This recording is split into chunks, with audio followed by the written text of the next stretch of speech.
Anak lelaki ini memungut sebuah kulit ular yang sangat besar di hutan.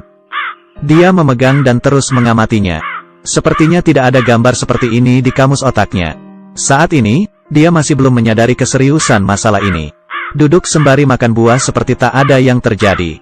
Musang yang licik datang dan mencuri buahnya. Si anak lelaki digiring oleh musang ke atas pohon. Lingkungan sekitarnya sangat sepi. Tiba-tiba muncul seekor ular piton.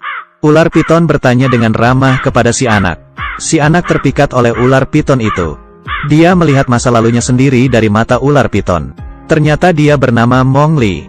Bertahun-tahun yang lalu ayahnya membawa Mowgli dan diserang oleh harimau di dalam gua. Tetapi harimau itu juga terluka oleh karena obor ayahnya dan tidak memperhatikan keberadaan Mowgli saat kabur. Oleh karena itu, Mowgli yang beruntung bertemu dengan harimau kumbang. Sejak saat itu harimau kumbang menjadi mentornya, mengajarkannya bagaimana cara bersembunyi dari kejaran dan bertahan hidup di hutan. Tetapi harimau kumbang tidak dapat melindunginya. Oleh karena itu memberikannya kepada kawanan serigala. Mowgli yang memiliki perlindungan dari kawanan serigala perlahan bertumbuh besar di hutan. Karena iklim kering tahun ini, semua hewan berkumpul bersama untuk minum air. Kemudian harimau melihat Mowgli yang sedang minum air. Harimau meminta kawanan serigala untuk mengusir atau membunuh Mowgli. Karena Mowgli adalah manusia, manusia memiliki kepintaran dan bisa menggunakan api. Sangat mematikan. Tetapi ayah serigala tidak menyetujui pemikiran harimau. Karena keberadaan kawanan serigala, harimau juga tidak bisa berbuat apa-apa dengannya. Oleh karena itu Mowgli lolos dari malapetaka.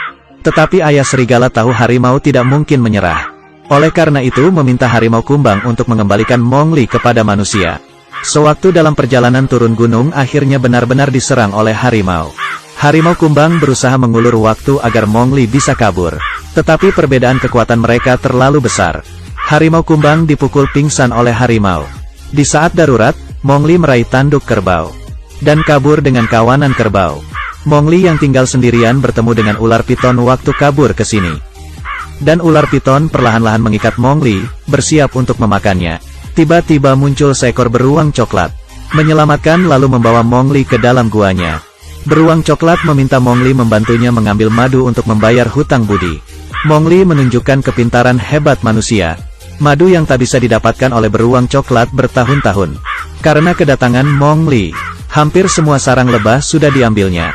Tetapi bahaya juga mengikutinya. Mereka hidup bersama sementara. Perlahan-lahan beruang coklat mulai bergantung pada Mowgli. Di hari ini, harimau kumbang menemukan mereka yang sedang berenang. Mowgli memamerkan kehidupan mereka dan alat buatannya kepada harimau kumbang. Harimau kumbang sangat marah melihat Mowgli mengambil madu dengan alat buatannya. Karena cara yang digunakan Mowgli telah melanggar hukum asli hutan. Karena saat dia membantu beruang coklat mengambil madu, dia juga melukai lebah. Dia meminta Mowgli untuk turun gunung dan kembali ke desa manusia. Tetapi karena langit sudah gelap, mereka hanya bisa menunda satu malam. Malam harinya, Mowgli mendengar suara gajah dari kejauhan. Dia pergi melihat, ternyata ada seekor anak gajah terjatuh ke dalam lubang.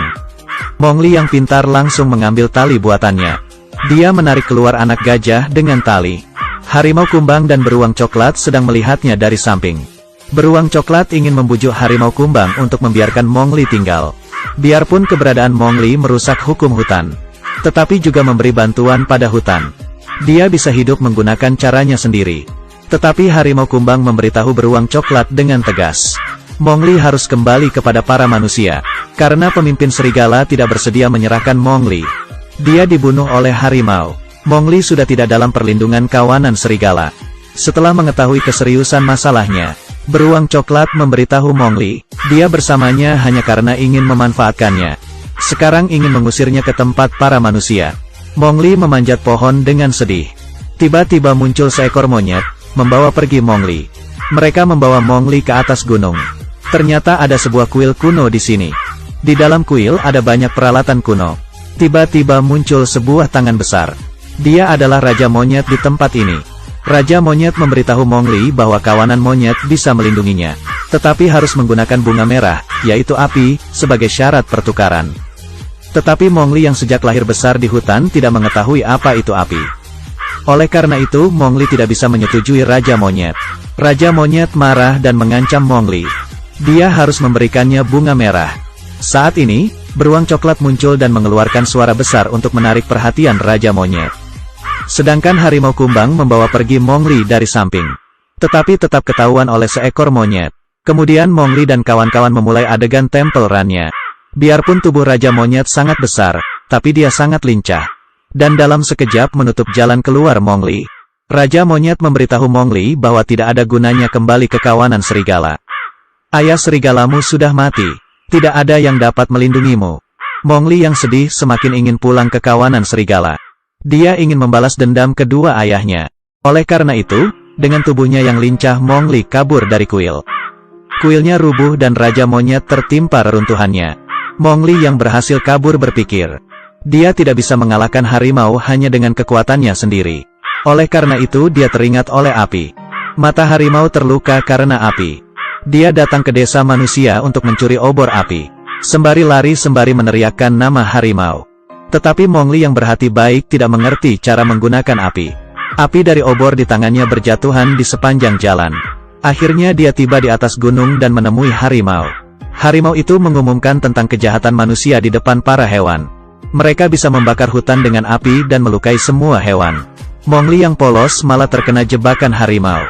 Langsung membuang obor api. Harimau bersiap untuk memusnahkan anak manusia ini. Di saat ini, para hewan keluar untuk melindungi Mongli. Tetapi harimau memang raja hewan. Beruang coklat digigit oleh harimau. Serigala juga bukan lawan harimau.